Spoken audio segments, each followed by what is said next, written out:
Muy buenas tardes, bienvenidos a Café Bursátil. Hoy transmitimos en vivo desde la Ciudad de México y tenemos pues algunos temas muy interesantes que platicar. Vamos a ver cómo se ha desempeñado el tipo de cambio. Vamos a platicar con un estratega de portafolios de inversión un poquito más adelante, no se vaya. Vamos a ver si el tipo de cambio impacta los rendimientos en los portafolios de inversión y cuál sería su recomendación para un mejor o una mejor composición para los fondos de inversión. Además, las criptomonedas han estado subiendo mucho. Vamos a platicar también de ese pues impresionante avance que han tenido y también cuáles son los comentarios de la Bolsa Mexicana de Valores respecto a este incremento, porque pues ya son muchas las personas, o más bien todos los inversionistas o el interés de los inversionistas crece por participar en este mercado, pero bueno, vamos a ver qué es lo que dicen los directivos en Bolsa Mexicana de Valores. Y también vamos a ver algo de tema sustentable dentro del sector financiero, así es que pues no se vaya, vamos a empezar con el tipo de cambio. El tipo de cambio cerró hoy en niveles de 20.14 pesos por dólar, tuvo un importante descenso después de varios días de estar operando alrededor de 20.25 y bueno, en parte esas presiones tienen que ver, como ya lo hemos dicho en otras ocasiones, la expectativa de crecimiento o la expectativa de alza de la inflación que cada día más pues nos damos cuenta que alrededor del mundo efectivamente el precio está subiendo. Nada más hoy la FAO, este brazo de la ONU que se dedica a los alimentos, dio a conocer el índice de alimentos y volvió a subir por 11º mes consecutivo, destacando el incremento del precio del maíz. En otro momento también le he comentado que el precio del maíz pues ha subido muchísimo en los mercados internacionales y esto tiene que ver con que el año pasado China, cuando empezó pues la apertura nuevamente de su economía, empezó a demandar mucho alimento. A pesar de que China es un gran productor de materias primas o de productos básicos, no es autosuficiente y tiene que importar maíz de otros países. ¿Quiénes son esos países a los que les compra? Pues va a ser Brasil y Estados Unidos, principalmente en el caso del maíz y del trigo. Y estos precios pues se han incrementado muchísimo porque China, por un lado, demandando mucho maíz y por otros factores que han añadido presión, en particular para el maíz, son las condiciones del clima. En Estados Unidos, a principio del año, recuerde que vino una ola muy fuerte de frío y después pues se ha presentado sequía tanto en Estados Unidos, en el hemisferio norte, como en el hemisferio sur. En Brasil, la cosecha que se espera en este momento de maíz pues va a ser mucho menor a lo esperado y eso provoca que los inventarios bajen. Estas son las partes fundamentales, que le llamamos fundamentales, y eso provoca que el precio aumente. Aunado a eso está China, que ha tenido una importante actuación como demandante de maíz, pero también está el exceso de liquidez que hay actualmente en los mercados, donde pues muchos inversionistas, además de participar en el mercado tradicional, como es el mercado de capitales, la compra de acciones, bonos, pues también están observando otros activos. Puede ser el oro, puede ser el petróleo o pueden ser los granos, dado que previendo que estas materias primas tuvieron tanta demanda, los inventarios bajaron tanto, se observaron oportunidades para participar en este tipo de mercados y bueno, muchos inversionistas lo han hecho o muchos fondos lo han hecho, porque pues uno, así como usted y yo, las personas físicas, no podemos ir a comprar una tonelada de maíz, como tampoco podemos ir a comprar un barril de petróleo.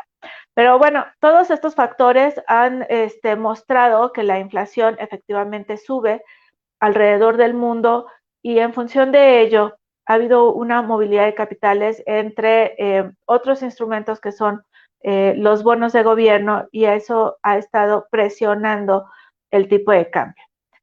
Actualmente, como le decía, hoy cerró en niveles de 20.14. Es posible que se mantenga en niveles cercanos a 20 pesos, considerando que los análisis técnicos muestran lateralidad en este momento de muy corto plazo. Sin embargo, se necesitan pues noticias contundentes para volver a dirigir o darle un nuevo sesgo al tipo de cambio. Por ejemplo, mañana se da a conocer el comportamiento de la nómina no agrícola en Estados Unidos, y para México pues conocemos la inflación de abril. Ya hace un par de semanas sabíamos que la inflación hasta la primer quincena de abril se ubicaba en un nivel de 6%, pero pues ahora vamos a ver cuál es el resultado para el mes de abril, y en función de eso pues estaremos viendo cómo se mueve el tipo de cambio. El tipo de cambio pues es una guía para saber qué están haciendo muchos inversionistas, y esto tiene que ver porque los inversionistas globales, que finalmente son los grandes bancos de inversión que participan en el mercado, a la hora de buscar mejores rendimientos, pues pueden salir de un mercado emergente a un mercado desarrollado. ¿Y cómo se hace? Pues a través de la compra de activos, y esta compra de activos se hace pues a través del mercado de cambios. Y ahí es donde vemos cierta operación o cierto efecto sobre tipo de cambio.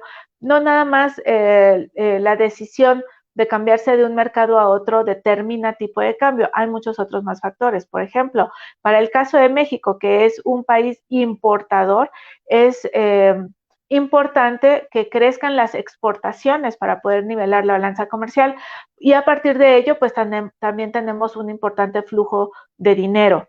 Si otro brazo de liquidez en divisas o en dólares para México, pues es la entrada por concepto de turismo, que hasta ahorita o desde el año pasado hasta ahorita está detenido por efectos de la pandemia, pero deberá de reactivarse pues de un momento en otro, pues viendo que el proceso de vacunación aumenta. Por otra parte, el país recibe divisas a partir de la inversión extranjera directa. Esta ha estado un poco detenida, por un lado, precisamente por la pandemia, ¿no? Que la pandemia vino pues a limitar toda la actividad económica y de comercio como la conocíamos, y eso pues ha frenado también la entrada de nuevas empresas a México, y también tiene que ver las políticas de gobierno actuales. Así es que pues hay que ver cómo se sienten los extranjeros con las políticas para regresar a México. Y el último factor fundamental que también determina tipo de cambio, pues es el ingreso por remesas, el cual pues ha sido muy importante, o fue muy importante el año pasado, y en los primeros 3 meses del año también han sido muy importantes. Ya recibimos 10,000 millones de dólares por concepto de remesas, y esto pues le da fortaleza al tipo de cambio. Pero bueno, vamos a platicar con nuestro invitado para que pues veamos efectivamente cuál es el impacto del tipo de cambio sobre los portafolios de inversión. Y me da mucho gusto presentar y recibir a Valentín Martínez Rico, quien es subdirector de estrategias de portafolios de Sura Asset Management México.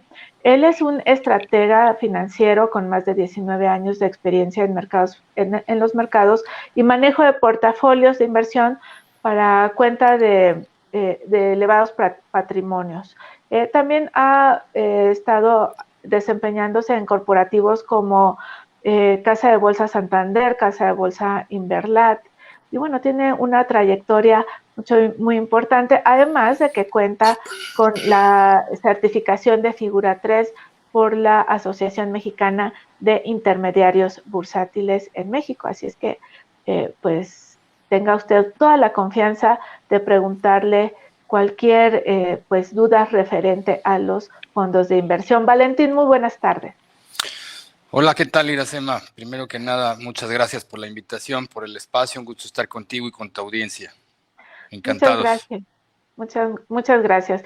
Pues este espacio está pensado en todas esas personas que desean conocer más del mercado accionario para participar en él, o del mercado financiero en general, ¿no? Entonces, esta es la razón por la que pedimos nos acompañaras esta tarde para platicar pues de cómo ves tú el comportamiento del tipo de cambio y si tiene un impacto directo sobre las ganancias de los portafolios de inversión. Y en una segunda pregunta sería, ¿cuál es tu recomendación en este momento para armar portafolios de inversión?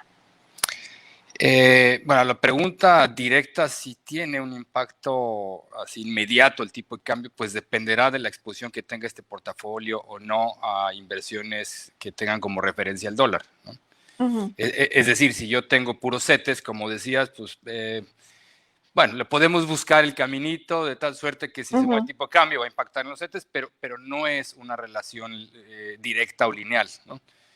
Yo tendría que tener instrumentos de cobertura cambiaria, prácticamente chequeras, o sea, fondos que invierten en chequeras en dólares, o instrumentos que están vinculados a bolsas o a bonos globales o internacionales, en donde hay de por medio una divisa, y entonces ahí sí hay un impacto cuando se nos mueven los tipos de cambio, ¿no? Acá estamos hablando concretamente peso dólar, y entonces ahí sí habría una incidencia más fuerte, ¿no? Si yo tengo una chequera en dólares, es decir, prácticamente una cuenta de ahorro donde me están guardando los dólares y el peso frente al dólar se nos deprecia, evidentemente voy a tener más pesos, ¿no? O sea, imaginemos que yo hubiera comprado en 20 a principios del año pasado, se me fue casi a 25, pues yo hubiera tenido una ganancia importante ahí en términos de pesos, ¿no? Y caso contrario, si como lo que hemos visto, si alguien compró en 25, si andamos en 20, pues está viendo menos pesos en su portafolio. Siempre y cuando sea una chequera, una inversión de muy corto plazo en dólares, pues no va, o sea, si yo mido en términos de dólares en inversión, pues no va a haber variación prácticamente, ¿no? Entonces, esos son instrumentos pues, que buscan protegerme de cara a eventuales pagos o gastos que yo voy a hacer en un futuro cercano o mediano y que evidentemente voy a necesitar dólares, ¿no? Ahora, en un portafolio global diversificado, donde ya incorporo otro tipo de instrumentos, y vamos a hablar, como tú decías, del nivel más básico, bueno, del segundo nivel de básico que hablabas, que eran los fondos de inversión. Si yo tengo fondos de inversión en mi portafolio que invierten en renta variable estadounidense, en renta variable asiática, en renta variable europea, de alguna suerte pasan del euro o del yen al dólar y luego dólar peso. Entonces, ahí sí va a haber una incidencia importante en ese tipo de portafolios cuando se me mueven los tipos de cambio, o el tipo de cambio en este caso, ¿no? Ahora, normalmente frente a periodos de volatilidad o de complejidad en los mercados financieros, suceden dos cosas interesantes. Evidentemente, los mercados se caen, pero suele haber fuertes depreciaciones en las monedas, concretamente en las emergentes y de forma más concreta en el peso, ¿no? Y si eso, imaginemos que el mercado, como fue el año pasado, el mercado se me cae 20-30% y yo tengo una depreciación en el tipo cambio, vamos a poner de los 20 a los 25, ¿no? Es casi más de 20% de depreciación. Sí. Entonces, la caída del mercado accionario es compensada con la depreciación de la moneda. Entonces, ahí hay un elemento clave que lo voy vinculando con la segunda pregunta que me decías. ¿En qué invertir? Bueno, es una pregunta que nos hacen todos los días.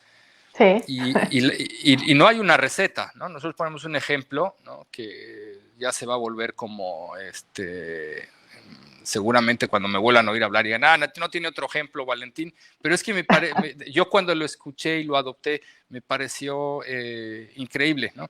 Comprar o adquirir un servicio financiero no es muy distinto a adquirir un producto o un servicio de otra naturaleza. Yo voy a una zapatería, quiero comprar un zapato y pues tengo que pensar para la ocasión que es, el presupuesto que tengo, mis gustos, mis preferencias. ¿Cómo se vincula eso con un servicio financiero? Pues bueno, tengo que tener un objetivo, un horizonte de inversión y tengo que tener, que para eso me ayudan, o en eso ayudamos las instituciones financieras, pues un poco a indagar y a que la gente se conozca en términos de perfil de inversionista, ¿no? Entonces, por supuesto que no hay un zapato que le quede bien a todo mundo, como tampoco hay un portafolio que le venga bien a todo mundo, ¿no? Tenemos que analizar estas variables, horizonte, objetivo y aversión o perfil de inversionista. A partir de ahí es que podemos hacer ya una recomendación más concreta. El otro elemento clave es, oye, ¿es buen momento para invertir o no? Nosotros también decimos que el momento para empezar a invertir es cuando detecto, identifico un objetivo, sea de corto, mediano o largo plazo. Lo que tengo que indagar en mí mismo como segunda derivada es eso, ¿no? ¿Cuál es el horizonte de inversión de ese objetivo que tengo? Oye, yo tengo 0 pesos, ¿no? Y quiero pagarle el año que entra, ¿no? Ya mi hijo, mi hija va a entrar a la universidad y quiero pagarle una escuela privada, ¿no? O vamos a poner un monto muy pequeño de ahorro y el año que entra ya le quiero pagar toda la universidad. Bueno, entonces eso es prácticamente imposible a menos que me gane la lotería. Y decir, o sea, llevar un objetivo de tan largo plazo, traerlo al corto y asumir riesgos de largo en el corto, pues seguramente o muy probablemente me puede traer descalabros, ¿no? Y me explico rapidísimo. Para que yo medio me acerque, no, digo, no me acercara, pero para que aspirar a retornos importantes, pues tendría que poner prácticamente el 100% de ese dinero en instrumentos de renta variable. Y en un año, en renta variable, pueden pasar muchas cosas, ¿no? No está diseñada la renta variable propiamente para invertir en periodos tan cortos. Entonces, es fundamental, ¿no? Tener claro ese objetivo, tener claro ese horizonte, y en función de eso, nosotros los expertos podemos decir, mire, con esta información que usted me da, nosotros le proponemos estas 3 opciones. Decida usted, ¿no? ¿Cuál zapato le queda mejor para la ocasión que usted lo está buscando, ¿no? Oye, Valentín, Sí. entonces, considerando esto que me acabas de decir, lo deseable es que las personas acudan con el asesor financiero, le exponga cuál es la necesidad o deseo de tiempo de mantener la inversión y así poderle ofrecer 3 opciones, ¿no? Claramente. Nosotros hemos hecho estudios pues, bastante serios desde hace algún tiempo, en donde hemos identificado fundamental y esencialmente 3 objetivos que nos declaran los inversionistas. Las personas. Y uno suena pues, muy lógico, pero no es lo mismo que te lo declaren, ¿no? Que es incrementar el patrimonio. Otro es el retiro, por supuesto, y otro es la educación de los hijos. Esos son como tres elementos clave que la gente, cuando viene a invertir con nosotros, está buscando una solución para esos 3 objetivos, ¿no? Evidentemente los 3 son de muy largo plazo, ¿no? Y justo cuando uno piensa en muy largo plazo, pues tiene que pensar en asumir pues cierto nivel de riesgo. Y ahorita, conforme vayamos platicando, podemos también desmenuzar a qué se refiere uno cuando habla de riesgo, porque me queda claro que en este país hay una cuestión idiosincrática de que riesgo es igual a perder todo, ¿no? Por anécdotas de terceros, por historias que uno va comprando y no necesariamente que ha vivido en carne propia, y eso hace que eso quede ahí grabado, ¿no? Yo diría que en la memoria celular, ¿no? Tiene que ver con el miedo a final del camino, ¿no? O sea, el miedo a perder todo mi patrimonio.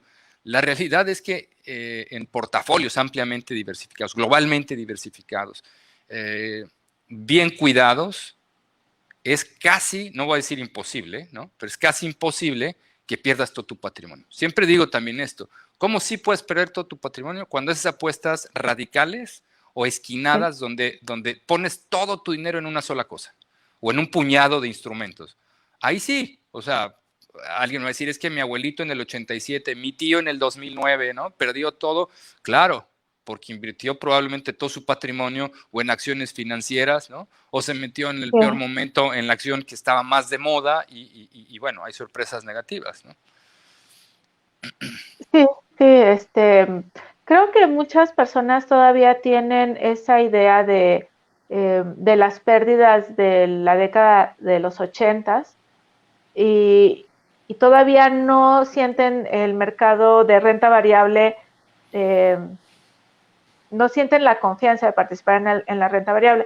Así como inversamente o por lo contrario, hay mucha gente también en el presente que tiene el deseo de invertir y que yo veo el problema con estas personas que sí tienen el deseo de invertir, es que fácilmente le pueden hacer caso a alguien que no necesariamente es un experto.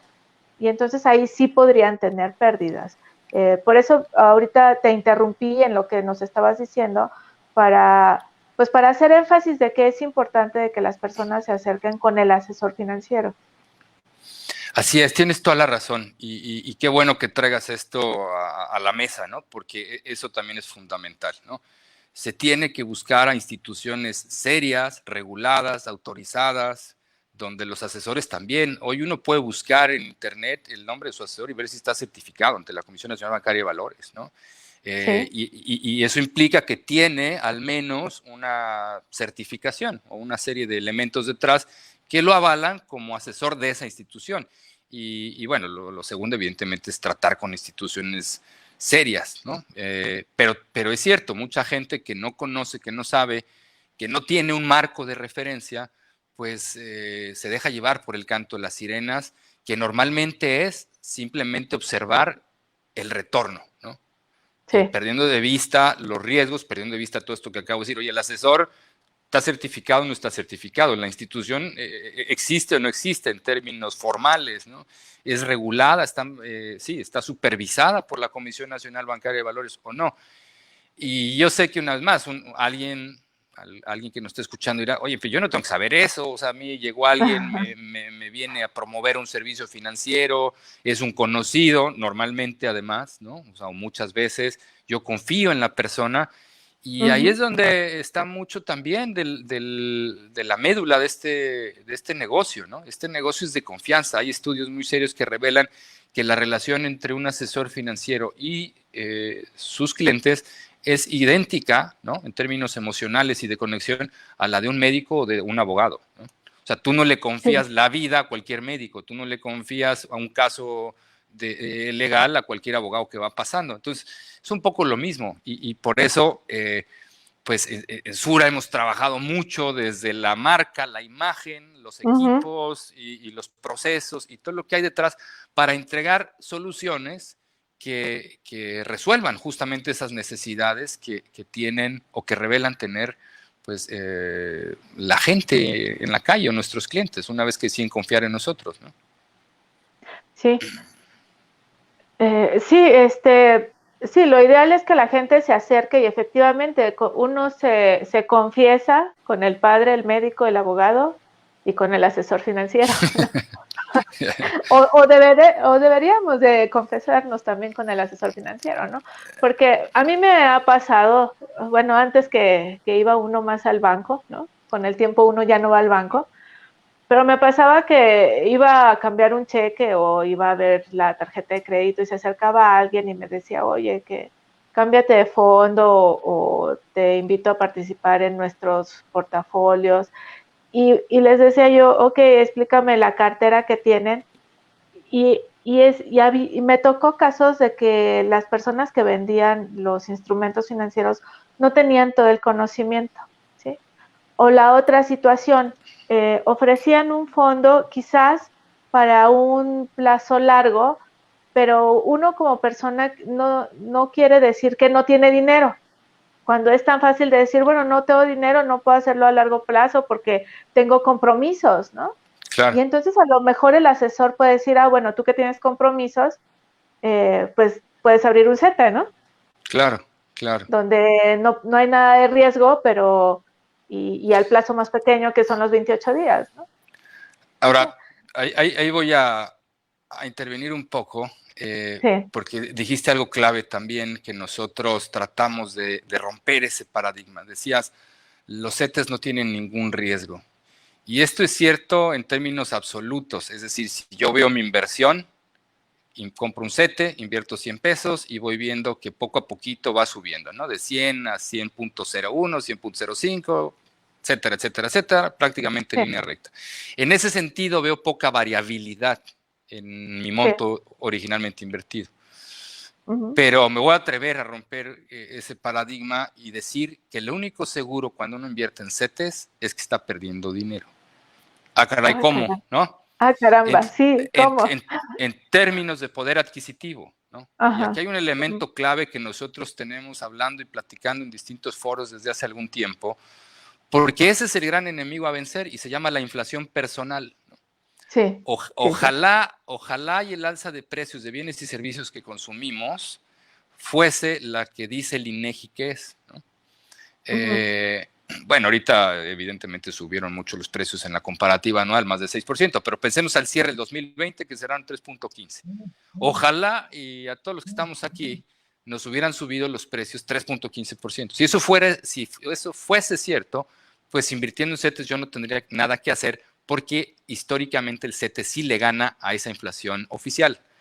ujú, Pero nosotros hemos indagado un poquito con algunos de nuestros clientes y hemos visto algunos ejemplos donde la tasa a la cual le suben los precios a nuestro cliente prototipo, pues ujú. anda por arriba del 8%, en el mejor de los casos.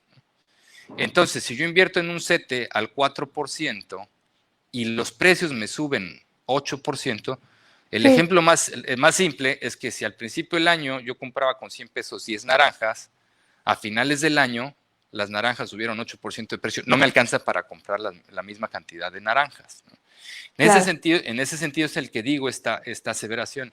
Eh, Invertir en CETES, lo único que sucede es que yo pierdo dinero en términos de poder adquisitivo, por supuesto, ¿no? Y el gran enemigo a vencer es ese, la inflación personal, ¿no? Y para vencer a ese enemigo, lo que hay que hacer es asumir otro nivel de riesgo, siempre y cuando también, pues otra vez volvemos al punto original, mis objetivos sean de medio y largo plazo. Porque Ujú, si son de corto, pues aunque mi inversión me pague menos que mi inflación, pues yo necesito el dinero en 6 meses. Entonces no puedo correr riesgos innecesarios en ese horizonte de inversión, ¿no?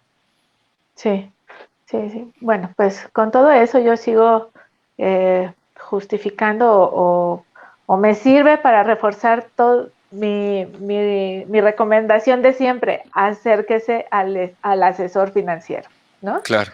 Eso es lo mejor, acercarse con el asesor financiero para platicar de todo esto y obtener pues la mejor recomendación para hacer crecer su dinero, ¿no? Eso es lo mejor. Bueno, pues te saqué ya un poquito de contexto de lo que estábamos platicando y nos decías que depende del tipo de instrumentos donde estamos invertidos, va a depender si tenemos un impacto directo de tipo de cambio o de la variación de tipo de cambio o no.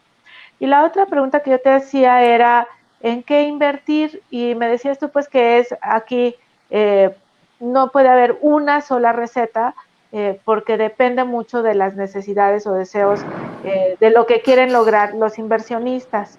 Eh, Me queda claro que sí, que todos nos debemos de confesar de qué es lo que queremos y qué es lo que esperamos.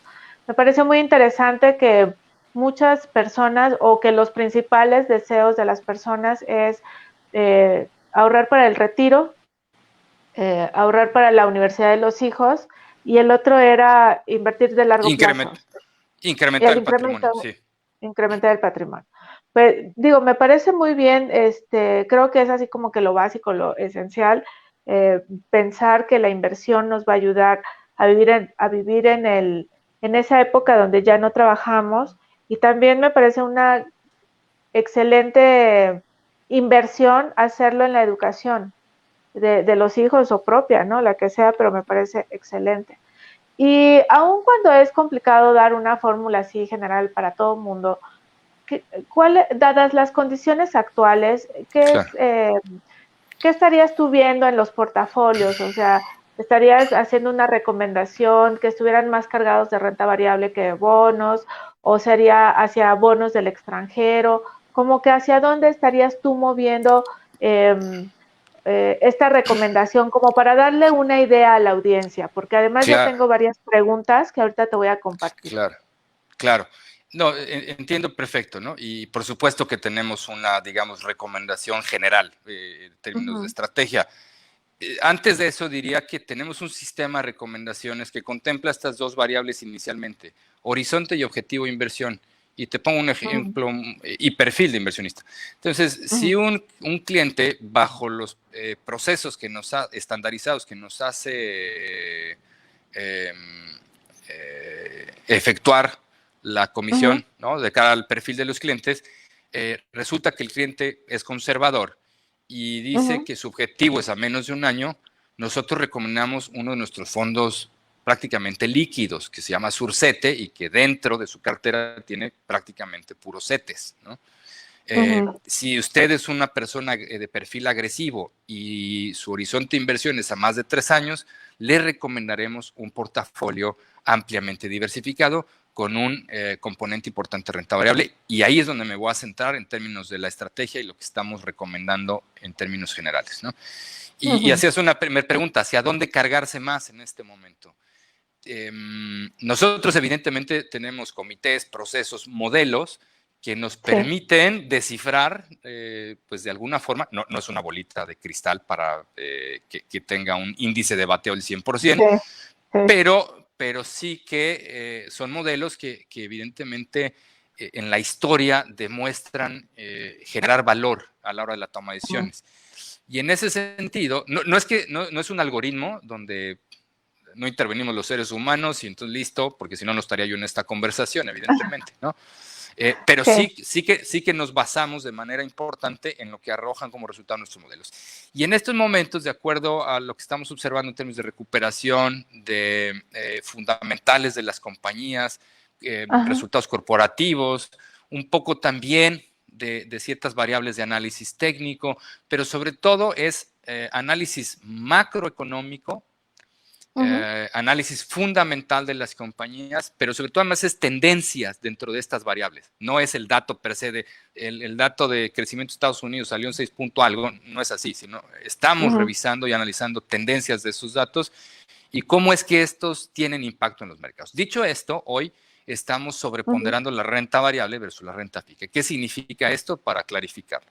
En un caso hipotético de un portafolio donde yo pudiera estar 0 o 100 en renta variable, en estos momentos decimos hay que tener un 60% en renta variable y un 40% en renta fija, ¿no? Eso a nivel más elevado, digamos, ¿no? Ya cuando vamos desmenuzando, oye, dentro de la renta variable, ¿qué les gustan? Bueno, lo primero que hay que decir es que tenemos una preferencia por mercados desarrollados versus emergentes, por ejemplo. Dentro de los desarrollados, tenemos una preferencia por Estados Unidos y en Japón, Eurozona y Reino Unido tenemos, y aquí voy a usar un término un poquito técnico, una estrategia de neutralidad, ¿no? Y otra vez abro un paréntesis rapidísimo. ¿Qué es neutral? Pues nosotros tenemos unos índices o unos de referencia contra los cuales nos comparamos, ¿no? Que son compuestos, o sea, tienen todos estos ingredientes de los que te estoy platicando. Y evidentemente para llegar a eso también tuvimos que hacer un proceso robusto de optimización. O sea, no fue de que a Valentín y su equipo en México o alguien en Chile o en Colombia, porque tenemos estos tentáculos, digamos, en la región latinoamericana, como equipos de estrategias, se le ocurrió a alguien por allá y lo implementamos en México. No, hay todo un proceso detrás cuantitativo para llegar a cuánto es que deben tener los portafolios en términos de porcentaje. Entonces llegamos a la columna vertebral de nuestros portafolios. Frente a esa columna vertebral es que se toman estas decisiones sobre las cuales estoy hablando de preferencias o de neutralidad. Y me explico todavía más a detalle. Si estos referentes nos dicen que hay que tener 10%, por poner un ejemplo, en la eurozona, en estos momentos decimos hay que tener 10%. Si no nos gusta, por ejemplo, no nos gusta Europa emergente, pues en lugar de tener el 5% que nos dicta la referencia, tenemos un 3%, ¿no? Ojo con esto, porque cuando decimos nos gusta más algo, no nos gusta otra cosa, no quiere decir que tenemos todo en un lado y nada en el otro. No, siempre tenemos algo de todo lo que estoy diciendo, ¿no? Pero en unos tenemos más de lo que nos indica el referente que nosotros nos pusimos, y en otros menos, y en otros lo que dicta este benchmark o referencia, ¿no? Entonces, ya decía, en desarrollados, Estados Unidos tenemos preferencia, en las otras 3 regiones que analizamos no tenemos un sesgo en este momento, estamos apegados a nuestra columna vertebral, y luego en emergentes tenemos una preferencia por Asia emergente. En Europa emergente, ya decía, no nos encanta la historia, entonces decidimos estar por debajo de nuestro referente. Y en América Latina estamos neutrales, apegados al benchmark, ¿no? Y para cerrar, ya nada más en la parte de deuda, no nos gusta la parte de tesoros o de bonos del gobierno estadounidense Ujú. y nos gustan más los bonos sin grado de inversión de corporaciones estadounidenses por la fase del ciclo económico en la que estamos y la recuperación económica que estamos viviendo pues alrededor del mundo, pero concretamente en Estados Unidos, ¿no? Ese sería Sí. como un resumen y yo creo que me quedaría con lo primero, ¿no? En este momento, por el acontecer y por lo que arrojan nuestros modelos, preferimos renta variable versus renta fija. Ok. Eso no quiere decir, nada más ya acoto el comentario, no quiere decir que Ah, mañana no cambie, ¿no? sí, O sea, claro. esto está evolucionando, ¿no? Y es dinámico, ¿no?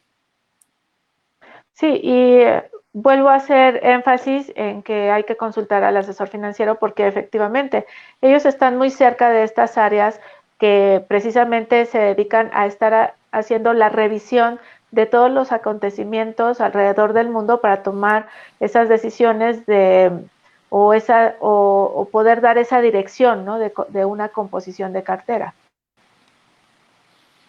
O Sí, sea, así es. uno como una persona física que no se dedica al sector financiero, pues no va a poder analizar absolutamente todo lo que está pasando en el mundo de manera, pues, individual, ¿no? Claro, claramente. A menos que se dedique de tiempo completo a eso, ¿no?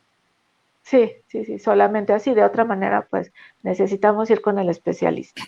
Bueno, ¿te parece si pasamos a las preguntas? Creo que queda muy claro tu, la dirección que tienen o que están tomando para los fondos que manejan. Y si te parece, pasamos a las preguntas de la Claro, audiencia. claro. Okay. Buenas noches. Pregunta Eric. En el tema de coberturas, ¿sugerirían un fondo de inversión o un ETF que replique el tipo de cambio?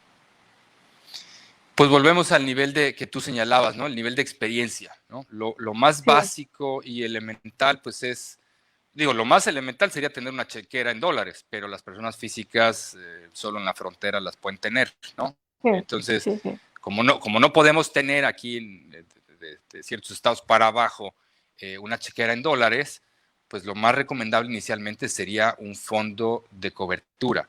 Si ya hay Ujú, mayor expertise y sensibilidad en mercado y se tiene además pues la disposición para estar siguiendo al mercado, ujú.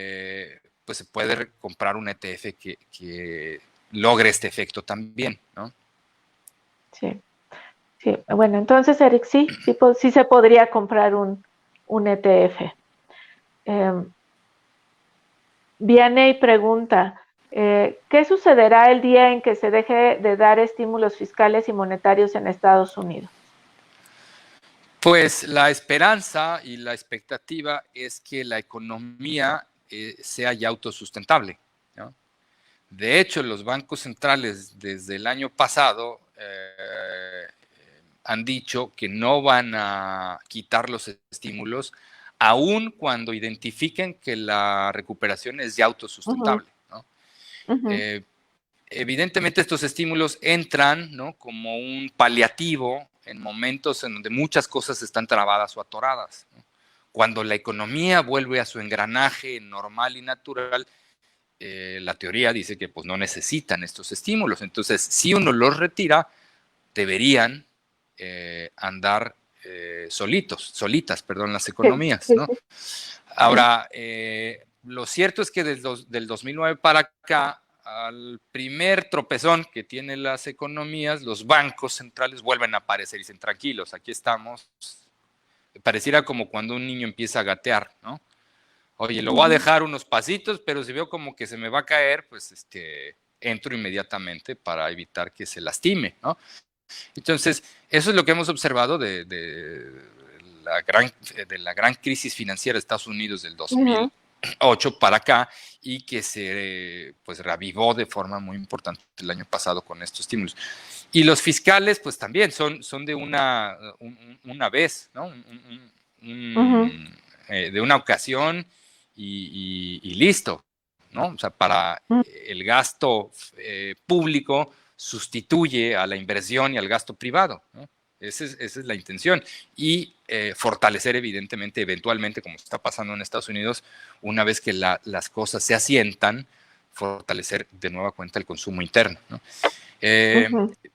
Sin lugar a dudas es un tema pues, que da para quedarnos aquí 2 horas más, ¿no? Porque hay muchas cosas detrás, pero esa sería la expectativa, ¿no? Que una vez que se retiren los bancos centrales, pues la economía tendrá su propia dinámica o su dinámica, digamos, tradicional, ¿no? Sí. Pues sí, todavía falta tiempo para ver que la economía en conjunto se reactive y que ella pueda caminar solita.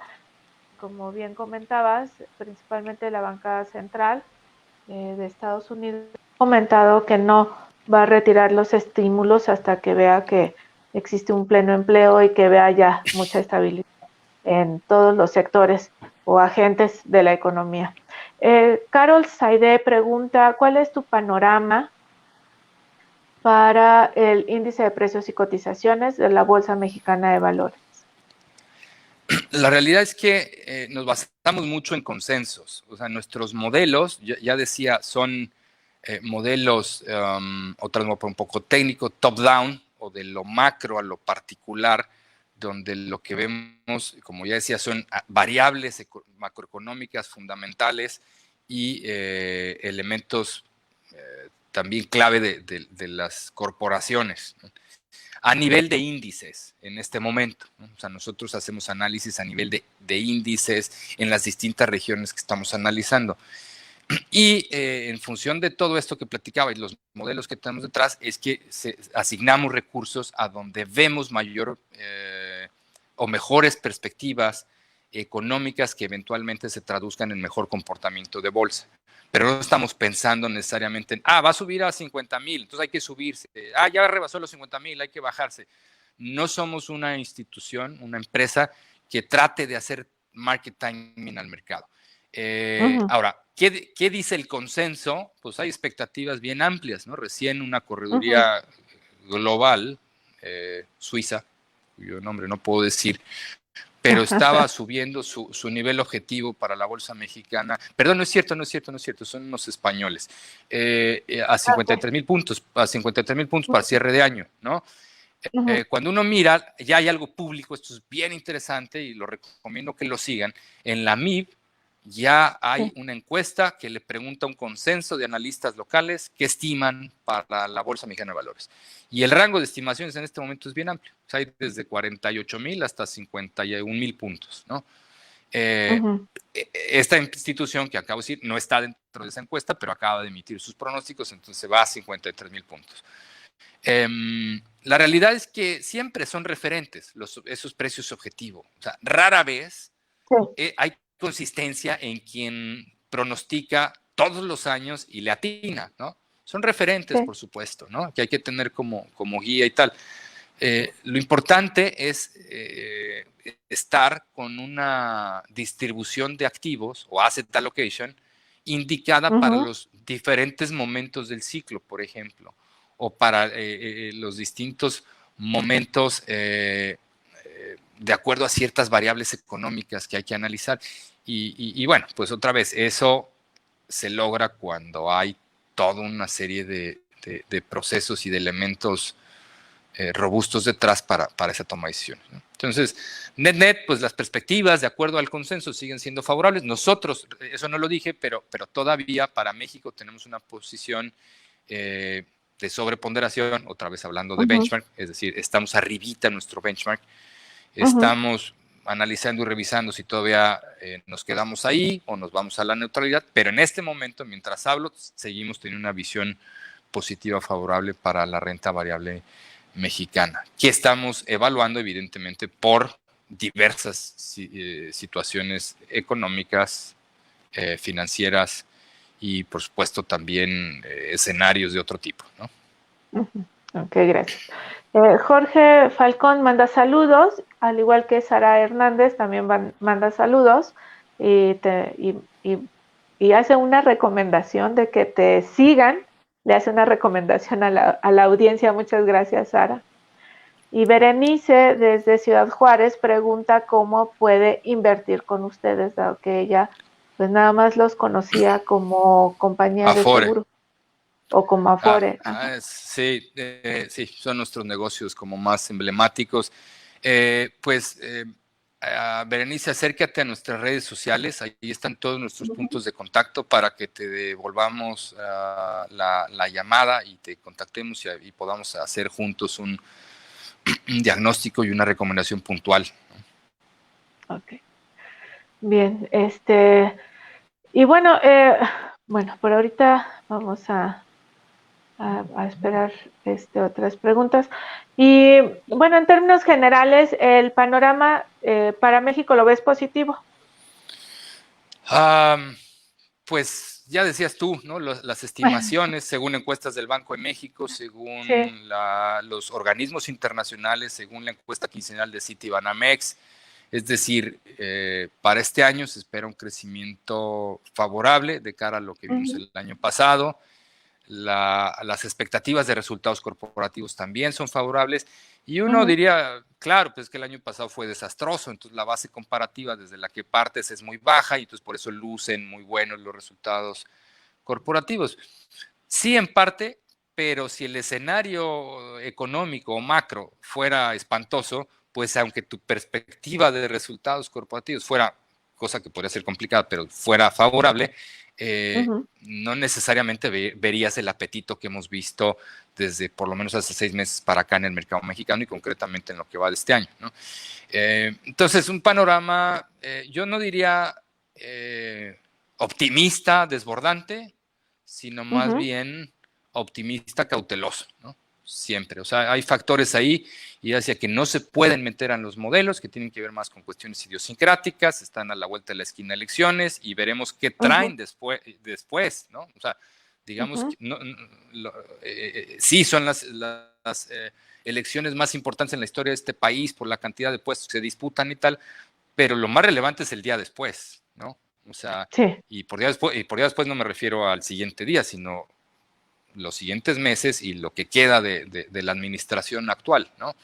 Entonces ahí hay ciertos factores, pero como contrapeso de todo esto hay otra realidad que es Estados Unidos, con los estímulos fiscales que ha implementado, con lo que estaría por venir, ¿no? En términos del plan de infraestructura, en términos de este nuevo plan de apoyo a las familias.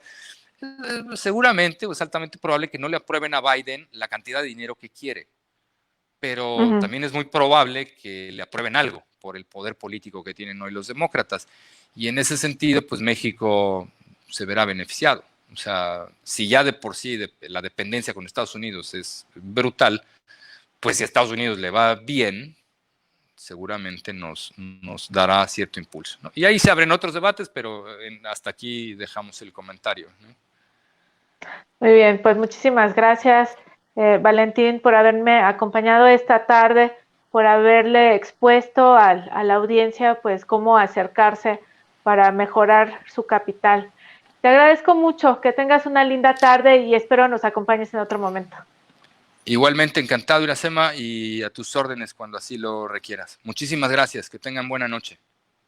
Gracias, gracias. Bueno, pues estuvo con nosotros Valentín Martínez, él es estratega en Sura, ya lo dijo él, no nada más la empresa vende seguros o Afores, sino también tienen portafolios de inversión y bueno, si usted lo escuchó, digo, no por nada es una estratega en esta empresa, ¿no? Tiene amplio conocimiento de lo que pasa en el mundo y como también comentó, pues hay que acercarse a las redes sociales para que ellos directamente los busquen y de esta manera le puedan dar una asesoría personalizada. Bien, antes de irnos, le quiero comentar que pues las criptomonedas han estado subiendo mucho.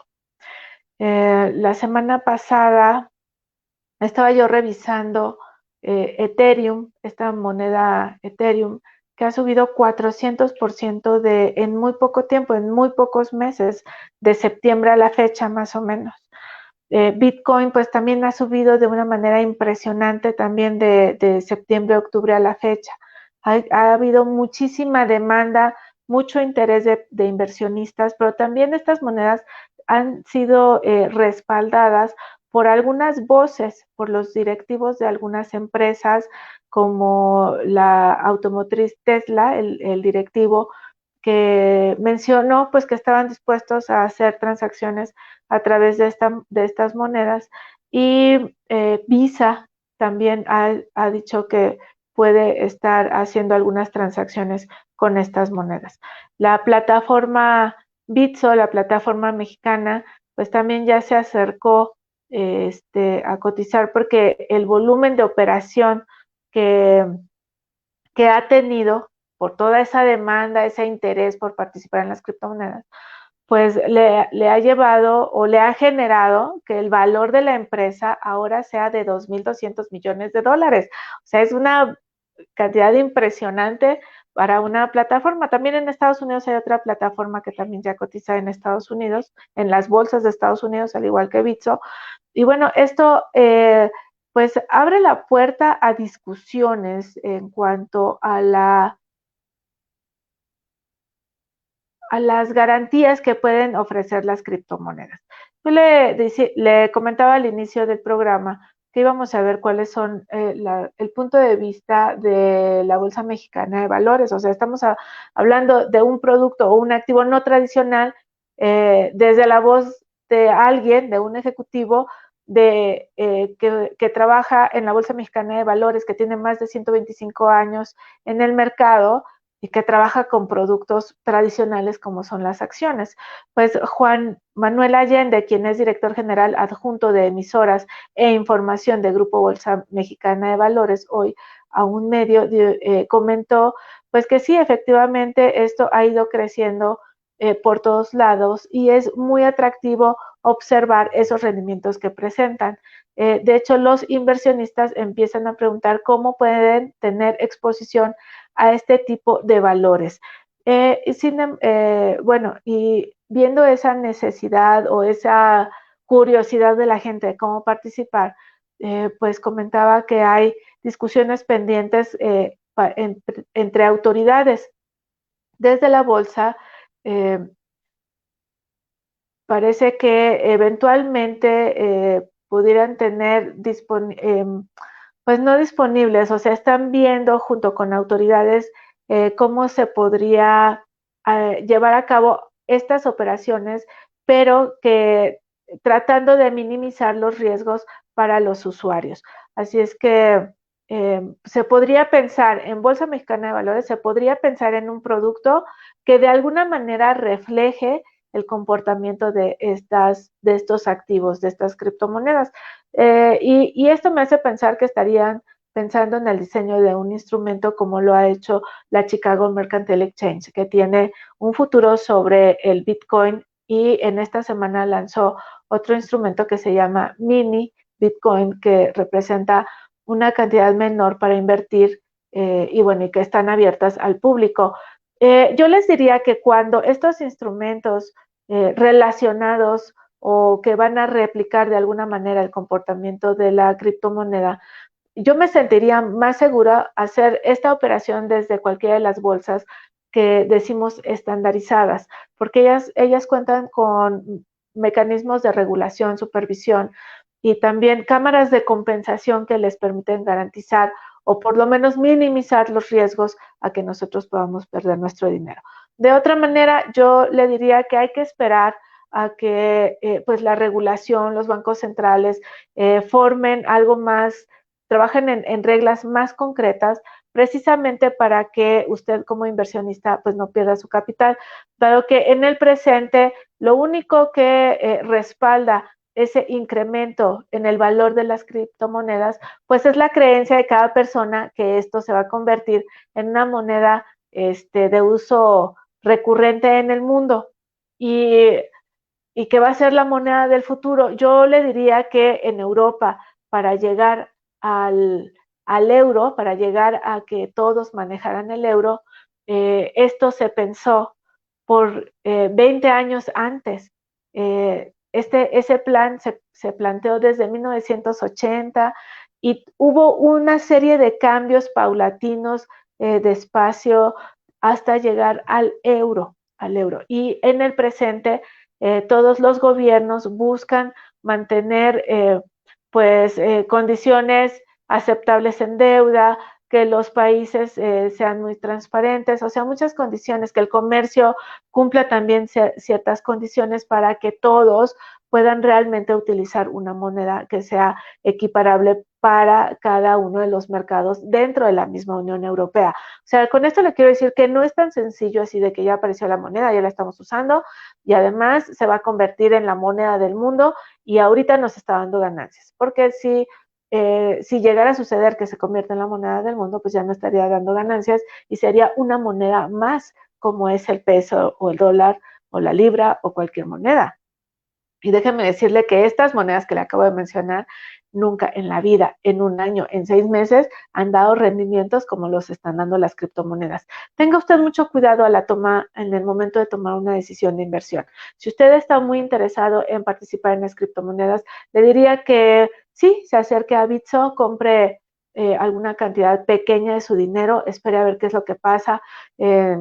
Pero no arriesgue realmente su patrimonio, porque así como el director de Tesla invirtió o inyectó dinero a estas plataformas y grandes cantidades de dinero, el día que él lo desee va a salir y ese día que él salga, estas monedas vendrán para abajo.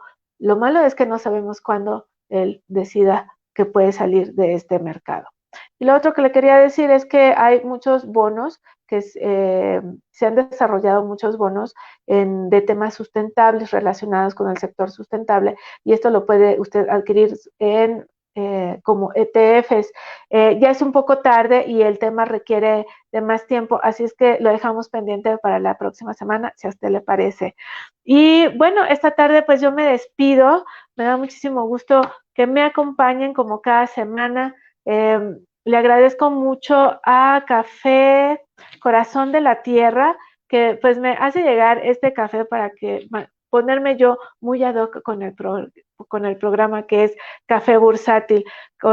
Café Corazón de la Tierra es chiapaneco y es un café orgánico y lo puede usted encontrar en Mercado Libre. Sea feliz. Yo lo veo el próximo lunes en Vínculo Económico para platicar de economía y finanzas y el próximo jueves seguiremos platicando del mercado de capitales aquí también en Vínculo Económico.